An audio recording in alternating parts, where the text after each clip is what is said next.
Hi everyone, welcome to Oxford Bookstore's digital platform. I'm here with Jailam Biswas Bose, author of a fantastic book on the nature of flowers and flower remedies called Phoolproof, and that is not a typo.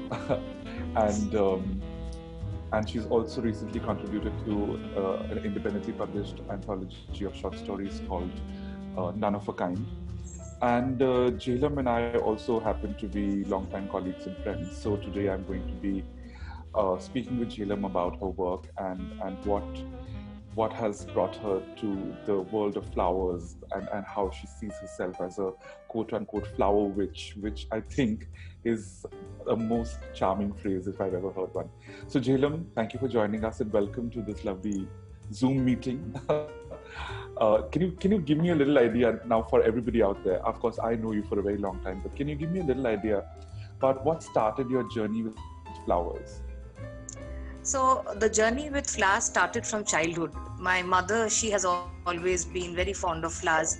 So she would decorate the home with fresh flowers. She learned how to make, the ribbon flowers and flowers with stockings. So that she would have it at home. Plus, she would take me for ikebana classes during summer breaks, so that I could learn how to, display flowers in the most beautiful way possible. And in winters, she would teach me how to garden and, the flowers that grew in winter in our terrace. She would help me do that. And then there were fairy tales, which she and my aunt would read out to me endlessly because I demanded endlessly. And in most of fairy tales, there were references of flowers and fairies. So that's where I thought that an entire world existed within the world of flowers. But with, as you grow older, the life starts happening. I got to move from flowers. But there is one thing which I have to say, that I always said, that don't give me anything, but give me a flower if you have to give me something. I mean, that's the only thing that I want. If anyone asks me, what do you want? I say, just give me a flower. So that is my passion with flowers. But where it actually re-entered my life was when I was trying to figure out a way to deal with my perennial cold and cough. So it had become a very serious, almost like an asthmatic situation. And that's when somebody, like a family friend, she introduced me to bark flower remedies. And that started taking, that was very good for my condition. And from there on, flowers have come back to my life and I've been exploring them in various ways. The idea of flowers helping, there's a lot of conversation around the world about alternative remedies and therapies and things like that. Flowers are generally, more prized for their fragrance and their beauty than really, any kind of sort of what we consider serious quote unquote medicine. So can you give me and everybody else viewing a little insight into what bark flower remedies are all about? Because it's not something that we hear very often as a term. So bark flower remedy is basically flower water. So water that has been energized by flowers. And it is, like as a system, Dr. Edward Bach founded it in the 1930s in UK. However, the concept of flower waters has been there in different traditions and countries for centuries. We have it in India, based in, and the first proponent was Lankapati Ravan. And there is this beautiful book called Arka Prakash, which is a conversation between Ravan and his wife Mandudri. And where they're talking about the flower arkas, the conversation is very sensuous and seductive. So flowers existed from there, flower waters existed from there. And even, like now, if we have a puja at home, Shanti Jal is sprinkled in the house, and that is nothing but flowers, flower instilled waters. And even if you were to go to earlier, at least weddings or any, like any holy gatherings, wherever you went, whichever religion, you would be sprinkled with rose water. Yeah. So that is something which has been there. But Dr. Edward Bach in UK, what he felt was that, the medical system at that point of time was only addressing the person's symptoms or the ailments in isolation, but not the personality as a whole. So there was no compassionate understanding between the doctor and the patient. he himself being a doctor and a homeopath, he felt the need that there should be a system where the person's emotions are considered. And because he believed that once emotions are healed, your ailments also get resolved, or vice versa, that your ailments take a root from your emotions. So once you start healing the emotions, gradually your health will improve. And to do that, he started researching on flowers and personality types that matched them. So like which flowers personality matched with which kind of a person. And therefore he discovered that there were 38 of them, and he created a system that in combination of, at maximum 7 flowers, any emotion under the sun can be healed. And this is going to be relevant forever, because no matter how we change, our emotions will essentially remain the same. We will get angry, we will be sad, we will feel jealous, we will feel scared. So those will remain, and therefore we can make combinations just for ourselves. And his entire idea was that to spread this so much that this becomes something where you can heal yourself. You don't necessarily need to go to a doctor. And which is why I believe that as a Bach flower therapist, of course, treating people is one of my ways of practicing. But what is more important is that if I can reach out to people in a way that they wish to learn it and incorporate that as their, at least their first aid kit. So that's what Bach flower remedies are about.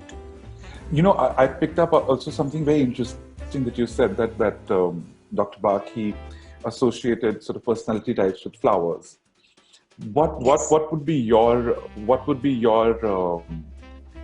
flower that represents you? I think it would be vervain. So the vervain flower is for people who are passionate about their work or their ideals, and to the point that they can go a little. They can start pushing people a little bit with their entire enthusiasm. And I say that vervain is like entire JNU. Everyone in JNU is a vervain. So we are constantly wanting to put our ideas and our beliefs in the forum. So that's what a vervain is. And what happens in the vervain state is that your mind races ahead before you can your actions. So which is what also happens with me, that when I think of something, I have to get it done immediately, and it all happens with passion, so which sometimes people around me don't understand. But or as a whole, I think it is great to be in the vervain zone as long as possible. You may end up hurting a few people, but that's okay. I think this really describes you very well, and I have also noticed that the idea of flowers, not just as as something that you do for work or to explore your passionate side, but in your writing, flowers have always been a constant sort of presence.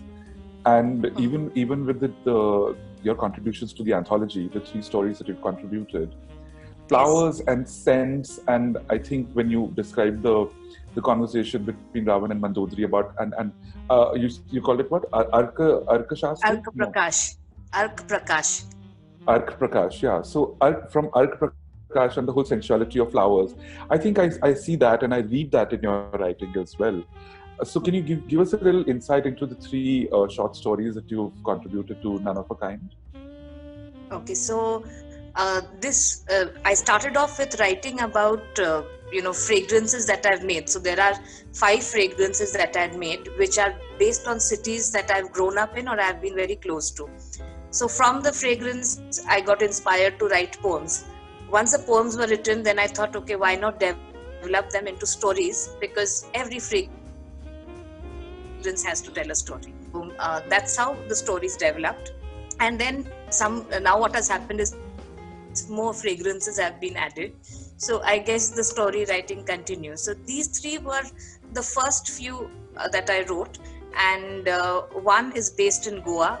The other one is based in Kurseong, which is a town in the Darjeeling district. And the third one is based in Calcutta, which is my hometown. So the Darjeeling one, the one in Kurseong is important because my parents, after their wedding, they spent 2 months in Kurseong in our ancestral home. And that used to be also a place where we would go for our summer vacations till the trouble started in the hills. So I have not been to Kurseong as such, living there for a very long time, since maybe the early 80s, but somehow it has remained as a very strong influence in my life. And one of the things that happened while I was making the fragrance, I started understanding my grandfather very well. And I've never seen him before because he passed away much before I was born. But while writing, I started feeling a connection. So and by the way, my dadi used to say that I am a reincarnation of my grandfather. So, and I've come back to trouble her. So Wow. that was her belief. She believed that all her, grandchildren were someone who had moved on and had come back to her again. So anyway, so that is why that story developed, and it has a bit of my grandfather and my grandmother in that. So one should read it to understand. And yes, it was dedicated to my parents for their 50th wedding anniversary. So that was the story to that. And it's called petrichor because the smell that you feel in that area, especially if you go to the grotto in Kurseong, which is on St. Mary's Hill, you would think that perhaps Keats sat here and he wrote his poems. That's how beautiful it is. And when you go there, the smell of the pines, the cedars, and the crushed leaves, all of this, petrichor is always vibrating in the air in Kurseong.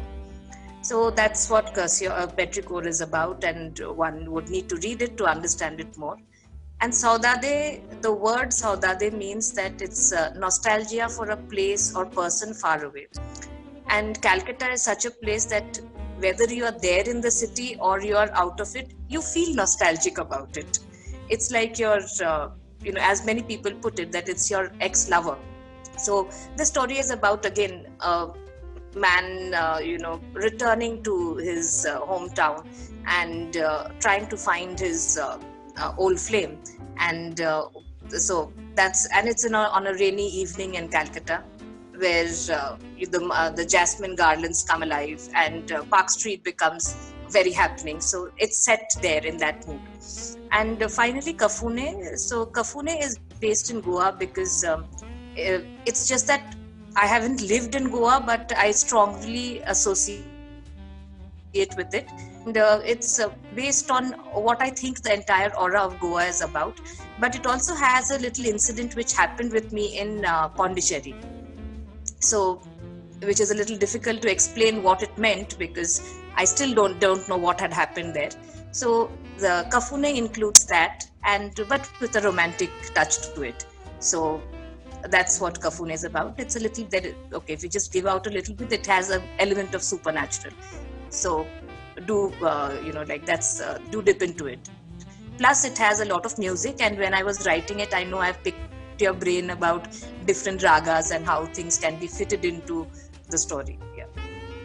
Yeah, and this is what I really enjoy about your writing. It's I think it's we've lost in over time. I think we've really lost the art of writing in a sensuous manner, and that really comes through, and that's what I really enjoy. Even if there's a little bit of, as you said, that supernatural twist in the end, you don't expect it because you expect it to flow gently, and then suddenly you sort of yank the chain almost, and that really sort of adds another layer of literary achievement to even such a short story.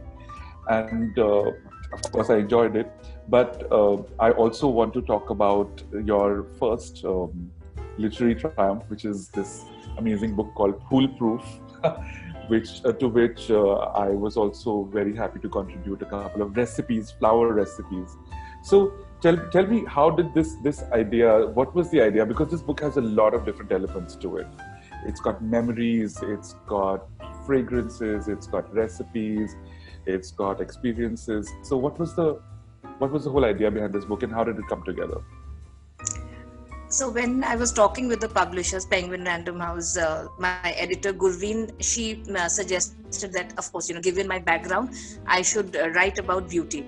However, I felt that what I want to say about beauty has already been said in many ways in many books and many articles. So what is it that I can bring which is exclusively something that I know? So she said that, try therapeutic beauty. So from that, went back to flowers as flower essences, then as essential oils, floral essential oils.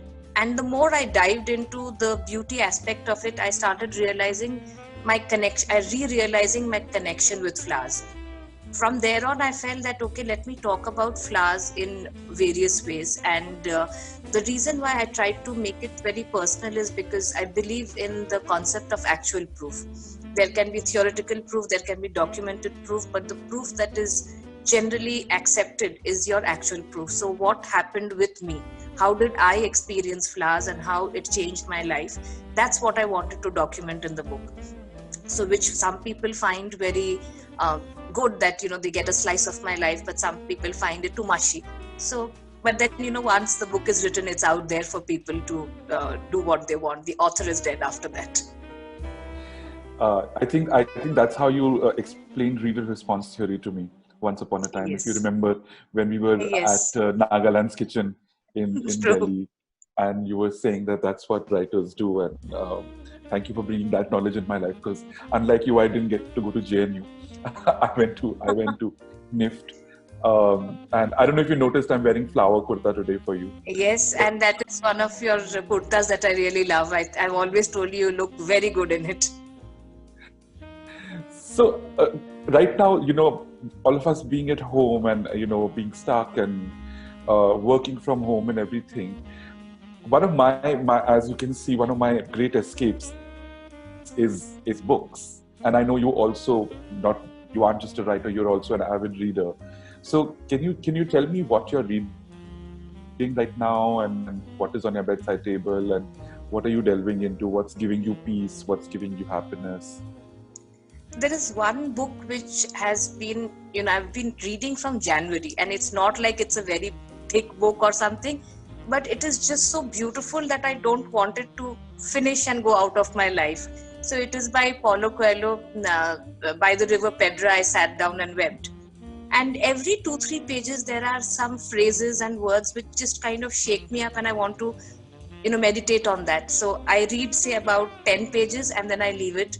And sometimes I go back another 5 pages and then I come back to these. So it's like a flow that's going on, while there are other books as well.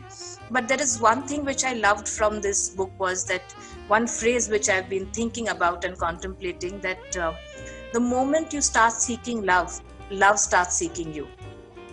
So it's very layered, it's very beautiful. So I'm trying to grapple that book. So that's there. And my other love that has developed is about the Emperor Jahangir and his wife Mehrunisa. So I'm reading a lot of books around them. So one of them is this beautiful book called Empress by Ruby Lal, which I'm reading. And then there is another one called Jahangir. It is by, I'm forgetting this wonderful author. I met her at the Nagpur Literary Festival. So yeah, the name will come. But I mean, one knows the book, and the way she talks about the book and the miniature paintings and introduces Jahangir is beautiful. And the reason why I'm fascinated by Mehrunisa or Noor Jahan and Jahangir is because it is one of the, it's a mature love story. It doesn't end at they met and they married and it was happily ever after. It is what is after that happily ever after. And the beautiful relationship of equals that they had, which is something that we in modern times need to incorporate in our lives as well. That what is being equal in love. So these are some of them that I read. And then there is a lot that I read about my mentor, Dr. Daisaku Ikeda. So there is this one book which I've been holding on to through the entire lockdown, and it is called Hope is a Decision. So, yeah. The name of the author of Jahangir is Parvati Sharma. And yes, and wonderful person. And I from know, JNU. and I have the book in my little bookshelf over here. For me also, I've just been going back into some well-loved books. For example, like I love Indian authors, as you know. So I've been reading Manu Pillai, who also happens to be a good friend of mine. So I've been reading his Ivory Throne all over again, which is a history of the House of Travancore, the Kerala royal family. Then I've been reading Samit Basu, who's a fellow Bengali, and I count myself, as you know, I'm an honorary Bengali. So, his Game World trilogy, which was the first set of books that he came up with, and those are, and I've been reading them since school. So, yeah, I'm not that old. Then a couple of other authors, really, Terry Pratchett, of course, remains an amazing old favorite, and P.G. Woodhouse, of course, though it's super funny and really, I mean, these are these high points, right? When we read, like people like you and me, when we read and when we lose ourselves in those worlds, it's such a beautiful way to travel, while just being where you are. And I think now is the time to sort of everybody to take this time and as you said, grapple with concepts and meditate on things that they've read. Because earlier, I think we used to read for entertainment, but I think now we are given this time to read more mindfully, even if it's something as simple as a P.G. Woodhouse, a chapter out of a Jeeves novel, So Jilab, I want to now sort of bring this to a close, and I want to ask you one very simple question.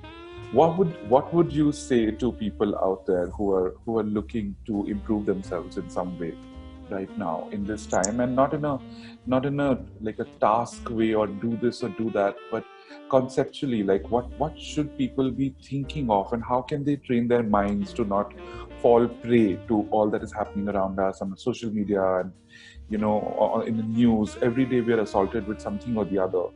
How can people sort of center themselves and see how they can use this time better?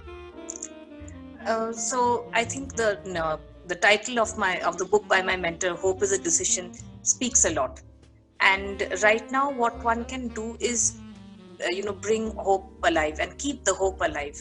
That's the only thing that you can do. And hope can be alive when you sincerely pray to whatever you believe. And some people do believe in their own power and the way they make their own destiny. So that is what is very important, that believe in yourself. No outside power can come and help you. You have to be that. And recently I read a lot of quotes or things where people said that being in you don't be in with people who are toxic or who don't be with people who treat you this way, that way. So my point is that before trying to find people who will be that perfect type, first treat yourself in a good way. And the best way to start is, how are you talking to yourself? Observe that. What is your tone when you're having an internal conversation? If it is loving and if it is encouraging, then great. But if you are reprimanding yourself, if you're finding flaws in yourself, if you're scolding yourself, and if it is a tone that you don't use for anyone but yourself, there is a lot of rethinking to do. And the biggest mistake that one can do is to expect people to be there for you. Expectation never leads you anywhere. So you have to do it yourself. You have everything in you. And one thing just I would like to share, one of our very good friends, and he's also a member of the practice. Right now he is, he's affected by COVID-19 and he's in the ICU. But there is something which he had said, which I have kept in mind all along. And he tried to explain the relationship between one life and the universe. So he said if you were to, bake a cake, you would put in eggs, sugar, chocolate, whatever you wanted, and you baked it. You're the best baker in the world. You've baked the most delicious cake. Now you cut a slice out of that cake and can you figure out that what is different in this slice and what is different, from the actual cake? So no matter what great a baker you are, you will not be able to make that distinction. So trying to say that whatever is there in the universe is there within you. And if there is no problem in the universe which is greater than the universe, then there is no problem in the world that you as the universe cannot solve. So I don't know whether you're getting the drift of what I was trying to say, but I guess that has been a very big thing that one can learn, and that cake and slice of a cake example is very easy to remember and understand. I think it's a beautiful analogy because ultimately, what are we? I've been seeing these inspirational quotes pop up everywhere, and but also on a practical level, I think that I've learned, because as you know, I've been very, very vocal on social media ever since December, and I've been talking about the policies, and I've been talking about responses, and I've been talking about what's been happening to journalists and people who don't really fall in a sort of a political thought category, and how they're being discriminated against and everything. And it's been 6 months since I've literally been raging online and also offline. I've been part of some protests that here and there took place in Delhi and whatever, not in a very active way, because honestly I don't have that courage in me to get up on a stage and give a talk or a whatever, or a bhashan. But in my small way, whatever. And over time I've realized that there's a lot of noise surrounding us, and I think the cake analogy comes in, so apt at this time, because this realization has happened in my life over the last 10 days, that I don't need to talk about everything, and I cannot take the responsibility of talking about everything. Just like the baker cannot distinguish between every element of the process, because the cake is baked already. Now you cannot separate the flour and the eggs and the sugar and the milk and the cream and the chocolate. You can't. It's there. What you can do is you can sort of decide who gets the slices and how they're going to be distributed and how equal you'll be or how nice you'll be, and where to actually give the cake once it's baked. So even, yeah, because sorry, I'm just taking the analogy slightly farther, because I think that's also a process of getting the analogy and understanding it within myself. And I've also decided not to really talk about the bad things that are happening on the online ecosystem anymore. But as a journalist and as a writer on fashion, I've decided that I will talk about the issues that are important to this industry, let's say. And that's the thing. And I think even when you do what you do, and when you talk about, say, boosting immunity, or you talk about healing through emotion and healing through through the personality type, and taking that into consideration and everything, I think that really adds a value, rather than somebody just going crazy on Instagram with it. And I think that's a very beautiful thing to do. So, Varun, I would like you to please read something from my books, whether from Foolproof or from this. I would like to hear your voice. Read out something from that I have written. Well, I think I would like to read something from Phoolproof, because it's one of my very nice chapters about finding your poison, which you had written. If you remember, Yes. it was about your Yes. mom's favorite perfume. So Yes. I'm going to read that. I don't know if we have enough time, but if We we have. go in, okay, perfect. So this is Foolproof, and we're at page 82, and this little story is called "Finding My Poison." So here goes. Dior's Poison was my first encounter with the world of luxury. In 1986, my parents went for a Europe, and in those days when you traveled abroad, you got back exquisite bottles of fine fragrances. Ma had come back with a bottle of poison, and from then on, it became a fragrance that just remained with her, and she continues to be loyal to this day. Sorry. I grew up seeing my mother wear it on special evenings. Cautiously, she would open the apple-shaped flagon and, with its crystal glass stopper, dab the perfume behind her ears and on her wrists. The heady notes of tuberose, rose, coriander, and vanilla would fill the room and trail her wherever she went. The image of my mother wearing this gorgeous fragrance became a defining moment of beauty for me. Over the years, special variants of poison have been released. But for my mother, sister, and me, the original poison remains a constant in our wardrobes. It's like a legacy, an inheritance of sorts. Several years later in 2009, I encountered another creation of Dior that blew me away. It was their India-inspired fragrance, Escale à Pondichéry. Wow, Escale à Pondichéry. That means a staircase in Pondicherry, right? If I'm not wrong. The first whiff of the black tea accord, followed by notes of jasmine and cardamom that left a gentle trail of sandalwood, impressed me to the core. It felt as if poison is night and Pondicherry is a day. It was launched in Pondicherry, and journalists across the globe flew down to India to attend its launch. And in an unforgettable walk through a local flower market, Francois Demachy, creator of Pondicherry, quipped that his perfume was a foreigner's first impression of India. However, he said, Pondicherry was not the brand's first ode to India. Much before, in 1985, Poison used the Indian tuberose as one of its key ingredients. However, sadly, Pondicherry has been discontinued. But to date, on rainy summer afternoons, when I have a cup of Darjeeling tea and smell fresh jasmine flowers, I close my eyes and meditate. Often, I can smell that beautiful fragrance.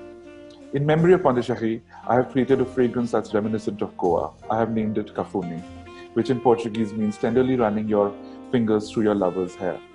The words, I must go down to the seas again, often echo in my heart when it is weighed down by the heaviness of city life. This blend of lavender, frangipani, lemongrass, and bergamot address my yearning for the wind and the whiff of salt spray and transports me to the emerald waters in just a spritz. And Jailam, do you know that I think you know, tuberose are my favorite flowers as well in the world. Yes. So that's why I chose this little excerpt from the book, because it also talks about Cafune and it brings in the tuberose. And of course, our favorite perfumes from Dior. Jailam, listen, now because you made me read, I'm going to ask you to do the same, because I remember our time in Delhi when you did the book launch, the book reading, the dramatized book reading with your cousin at that beautiful little cafe in Ladosrai. So can I please persuade you to read something from your book for us? Okay, so I will read something from the latest offering, and it is there in the story Saudade. So since I am in today the sari which I'm wearing belongs to my mother, and I am feeling nostalgic about Calcutta, and I am wearing Saudade as well, the perfume. I'm going to read out a poem from the story Saudade, and it's called A Summer in Calcutta. The scent of wet earth refreshes memories of bygone years. Summer school breaks spent indoors below creaking fans. Crisp cotton dresses slowly sticking to the skin. Languid lunches followed by afternoon teas. Those were times when devouring mangoes and lychees were never a guilt or crime. Well, it still isn't. After all, how can you count calories in a city where at every turn you will find chopped cutlets, shingara, kochuri, roll and jalebi? Romance and nostalgia flows through the city. In bookstores and restaurants, lost lovers seek their beloved Belabos, while Anjun Datto strums his classic at someplace else next door. At sunset in their hearts, they still haunt the Outram Ghat, fleetingly remembering the days spent walking in the rains. Today, from their glass cabins, they still look out at the season's first shower, and with a smile fondly remember their first lover. This memory is enough to drive one to Peter Cat, where over Bloody Mary and Chelo Kebab, yesterday is revisited. With a satiated heart, one walks down Park Street, gets soaked in the rain, with a promise to repeat this again. I think you really killed me with this, because whatever you're talking of, I have done it 100 times in Calcutta. Who hasn't? And those who haven't, I feel just a tiny bit sorry for them, because it's in Calcutta that I discovered my Bengali soul, and of course one of my partners and their family, and the city sort of just adopted me. This tall, broad Punjabi boy from Delhi, just gobsmacking the puchka wala, saying "Aro kacha lanka dao" and everything, and the puchka wala is like not able to make sense of the audio and the visual, because it's not matching. Like there is this obviously Punjabi tall boy, but his mouth is opening and Bengali words are flowing out, And he's wearing a Punjabi.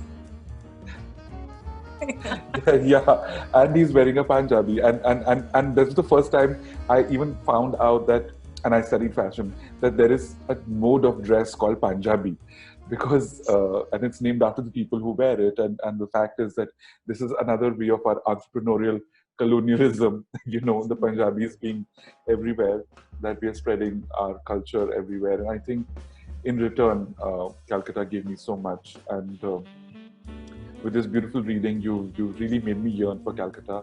So I'm now gonna go, and there happens to be a Gondoraj line in my fridge, which I'm going to. I know I have tugged at your heartstrings, which I'm going to go and muddle into my gin and tonic for my Sunday afternoon, and just remember Calcutta so fondly because of you, because of your writing, and I'm gonna open a next chapter of Foolproof, and maybe make a recipe from there, from the flower recipes that you have. So, and chingri, sorry, not chingri, the banana flowers are coming now. So this might be a good time to try one of the recipes as well. Jhilam, thank you so much for joining us, and Thank Oxford you. Bookstore, for Oxford Bookstores, especially for giving Jhilam and me this platform to play around and be silly with our words, and of course, letting us all discover amazing pieces of writing, and amazing pieces of knowledge and wisdom in their fantastic stores, which have been a highlight of my growing up experience as well. Because what is next to someplace else in Park Street Is Oxford Bookstores. Bookstore. So just with that lovely note, thank you, Jhilam, and thank you, Oxford Bookstores.